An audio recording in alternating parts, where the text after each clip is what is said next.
Tu vois la vie, c'est comme un manège. Tu montes, tu gravis les échelons quoi. Tu galères, mais tu sais que le manège va redescendre. Que tu kifferas et récolteras les fruits de tes efforts. Mais tu montes, tu fais que monter. Et tu comprends que tu profiteras pas. Jamais. Alors, tu pètes un câble.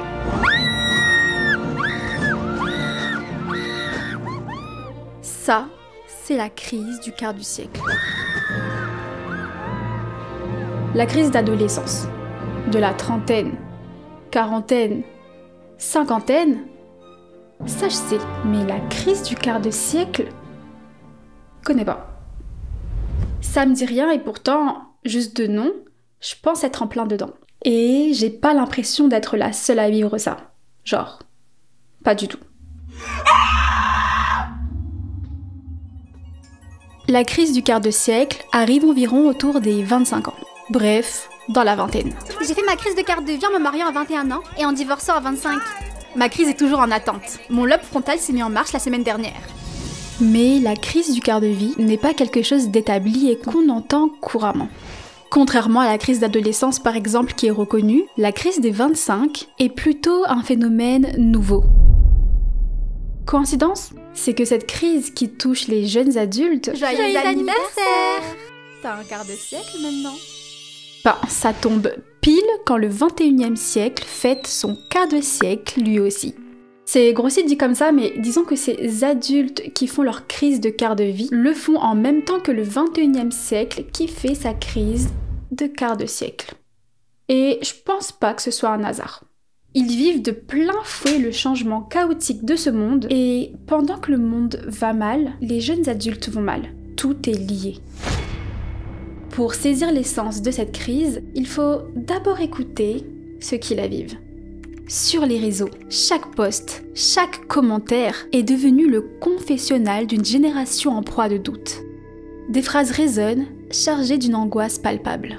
Je me dis, il y a 10 ans, j'avais 15 ans, j'ai aucune préoccupation dans la vie à part profiter de la vie en fait. Et aujourd'hui, j'ai 25 ans et je me rends compte à quel point le temps est passé vite. Vraiment, ça me terrifie. De voir autour de moi les gens vieillir, mes animaux vieillir, ça me fout le cafard de ouf.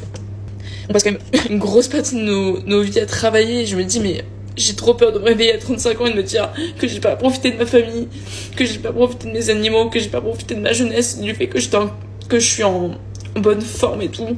Ça me fout vraiment la déprime quoi. Comme vous tous, j'ai pas envie de travailler.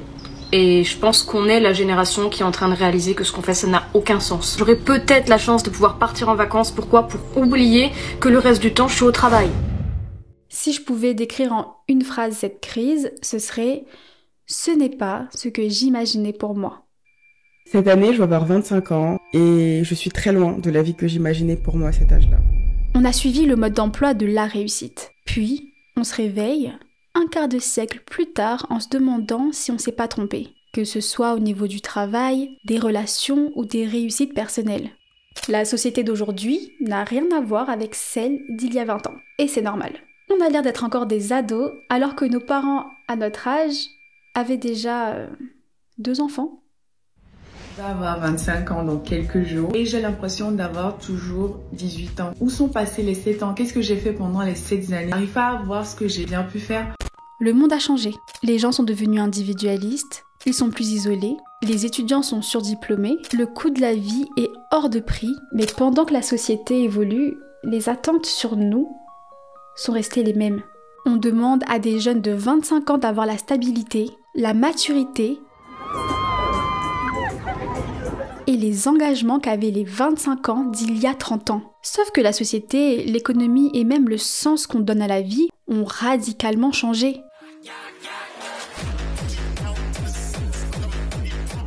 Comment ne pas vaciller alors qu'on nous a toujours vendu un monde qu'on n'a pas connu et qu'on ne connaîtra jamais? Résultat, bug générationnel. En France, vraiment, je comprends pas. Tu sors de doctorat, t'es là, t'as travaillé sur ton projet, t'as peut-être eu le taf d'une équipe entière en faisant 10 tafs à la fois. Mais non, les recruteurs, ils arrivent toujours à te dire « Mais et du coup, elle est où votre expérience ?» C'est lunaire. Et ce qui me fait encore plus bader, c'est aussi de repenser à ce que je pensais à l'époque, genre sur mon futur et tout. genre comment je m'imaginais à 25 ans et tout. Je viens de travailler 8 heures et tu attends que je fasse la cuisine. Moi j'ai un bac+5, j'ai jamais autant galéré de ma vie pour trouver un travail. On nous a tous dit, ouais, faut faire de bonnes études pour avoir un bon travail. Bah faut que les recruteurs, ils nous recrutent aussi. Moi en 2006, alors que j'aurais dû commencer à travailler pour avoir assez d'expérience à la sortie de mes études. Comparé à il y a 20-30 ans, on est plus instable au niveau de l'emploi. On n'est pas non plus propriétaire, alors que c'est ce qu'on s'était imaginé pour nous. Donc, je me pose la question. Est-ce que j'ai simplement la poisse? Ou est-ce que je me suis trompée sur toute la ligne? Plus je vieillis, plus je me rapproche de la mort. Et j'ai l'impression d'avoir fait tous les mauvais choix de vie, quel que soit le domaine. Et ça m'angoisse. Ça me rend triste et en même temps j'ai l'impression de ne pas faire grand-chose. Et que je subis tout ça. D'après un sondage LinkedIn, 2/3 des jeunes adultes de 25 à 33 ans ont déjà traversé une crise du quart de siècle. Donc, 2 personnes sur 3. Autant dire que si vous avez autour des 25 ans et que vous flippez pour votre vie, vous êtes en très bonne compagnie. Et comme aujourd'hui je suis d'humeur généreuse, j'ai une autre étude pour vous. Selon une étude de la Harvard Business Review, l'âge moyen de la première dépression, qui était de 48 ans il y a quelques décennies, a chuté à 25-28 ans aujourd'hui. Waouh, c'est terrifiant. La dépression qui frappait autrefois à la fin de la quarantaine nous tombe maintenant dessus dès la vingtaine. Le quart de siècle est le nouveau mi-temps de la vie. Après, quelque part, je comprends. Car on a obtenu à 25 ans ce que les boomers ont seulement obtenu à leur retraite. Épargne, maison, famille? Non, non, non. Je parle plutôt des douleurs au dos, de l'instabilité mentale et la calvitie. Et le truc que je trouve paradoxal avec cette crise, c'est que oui, les jeunes sont plus tristes, mais paradoxalement, vivent leur best life. Je te dis bouge-toi les fesses, c'est pas méchant, d'accord? C'est pour te bousculer, pour que tu ailles beaucoup plus vite. Je suis comme ça avec tout le monde, hein, je suis très brute. Faire un master, avoir un CDI, mais au final, tout plaquer et partir au bout du monde nager avec des dauphins? C'est la vie que certains jeunes adultes ont décidé de mener. Faire un master en communication et finalement mettre à profit ses connaissances pour se lancer dans l'influence? C'est aussi la vie que certains jeunes ont décidé de mener. Décider de faire seulement des contrats en intérim et rester vivre chez ses parents, c'est aussi la vie que certains jeunes ont décidé de mener. Des choix de vie qui font débat, qui sont dangereux et instables certes, mais qui font tout aussi écho à cette fameuse crise du quart de vie. Alors pourquoi vous voulez rejoindre l'entreprise? Bah pour mon loyer, les charges, les factures et tout le tralala quoi. Et qu'est-ce qui vous motive à vous lever chaque matin? L'angoisse existentielle. Car la crise du quart de vie, c'est cette quête de sens. D'abord, c'est comprendre qu'il y a nos espérances d'avant, puis comprendre qu'il y a la véritable réalité. Et la dernière phase de cette crise, c'est d'abandonner. D'abandonner ce que t'espérais pour toi, tes rêves d'enfant. Ça fait mal, donc c'est dur d'accepter ça. La vie que j'imaginais pour moi est hors de portée. J'ai l'impression de rater ma vie. Toute une vie à travailler pour arriver là où on est, pour finalement échouer. En gros, une vie ratée alors qu'elle vient juste de commencer. En plus de vivre cette désillusion, les millennials, la Gen Z, enfin les illennials quoi, ont vu leurs parents et leurs grands-parents se tuer au travail pour des miettes et des manques de considération. Et ce n'est pas ce que les dernières générations veulent pour eux-mêmes. Le monde du travail est encore rigide, mais les mentalités, elles, ont évolué. Alors nos aspirations de liberté et de bonheur heurtent de plein fouet ce monde-là. Donc, même quand les jeunes diplômés ou non, CDI ou CDD, subissent un manque d'épanouissement, beaucoup prennent leur clic et leur claque et partent. Mais qu'est-ce que tu fais là? Une lettre à la RH. Ça fait même pas 1 heure que t'es là. Exactement. Et déjà 3 red flags. Excuse-moi, tu as encore refusé de répondre aux mails après 18h? Ouais, et j'ai aussi refusé de faire des heures sup non payées. Mon temps a une valeur et elle est quand même plus élevée que mon salaire de petite stagiaire ici, donc tu me permets. Travailler derrière un bureau, la hiérarchie pyramidale, la routine 5 jours sur 7, c'est pour beaucoup un cauchemar. Le résultat, c'est un mal-être palpable chez les jeunes adultes. Je parle beaucoup de travail, je sais, mais dire que les sociétés ne sont pas régies autour du travail, c'est être dans le déni. C'est le rapport qu'une population a au travail qui montre s'ils sont heureux ou pas. Il y a cette phrase que beaucoup d'occidentaux aiment bien dire des pays pauvres, ils ont rien. Et pourtant, ils sont heureux. Bon, si on oublie l'aspect condescendant et colonial qu'il y a derrière cette phrase, ça révèle deux choses. D'un côté, c'est une forme d'admiration pour une manière d'exister plus connectée à l'instant T. Mais de l'autre, elle efface une réalité bien plus complexe. Non, ils n'ont pas rien. C'est juste qu'ils n'ont pas le même rapport au travail, je pense. C'est souvent une philosophie de vie, une manière d'organiser la société autrement. Par exemple, à Madagascar, il y a cette devise, Moramor, qui signifie doucement, c'est-à-dire prendre le temps, faire les choses doucement, à son rythme. Ce n'est pas de la paresse, c'est une autre temporalité. Là-bas, même si la pauvreté est bien réelle et lourde à porter, le travail ne structure pas toute l'identité d'une personne comme en Occident. Il ne prend pas toute la place. Il y a de la place pour la communauté, la famille, la débrouille, les fêtes improvisées, les pauses. C'est une autre manière d'exister. C'est courant dans plusieurs pays du monde, comme en Tanzanie par exemple, avec leur devise Pole Pole.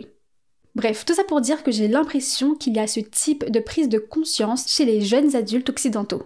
Cette prise de conscience qu'est que le travail ne doit pas régir toute une vie.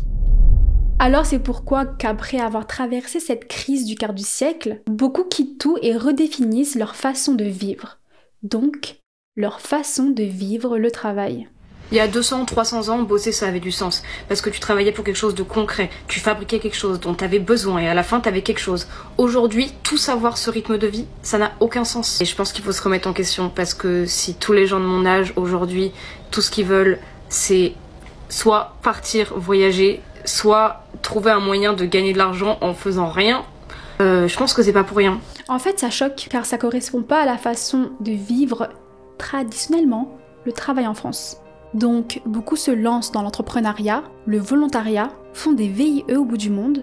Un véritable changement de vie hors des dictats de la société, qui a évolué, mais pas trop.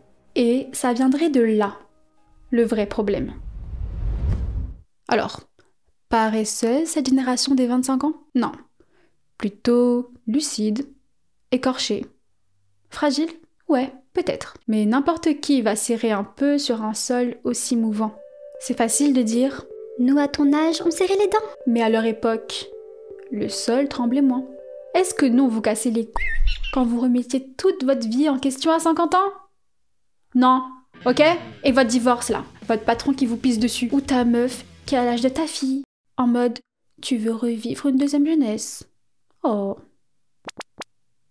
L'anxiété de notre génération n'est pas le fruit d'un caprice, c'est la conséquence d'une série de crises qui nous dépassent. Et le monde, lui aussi, fait sa crise de quart de siècle à sa façon. Je rappelle, 11 septembre, crise financière de 2008, crime sur crime, crise sanitaire, hein?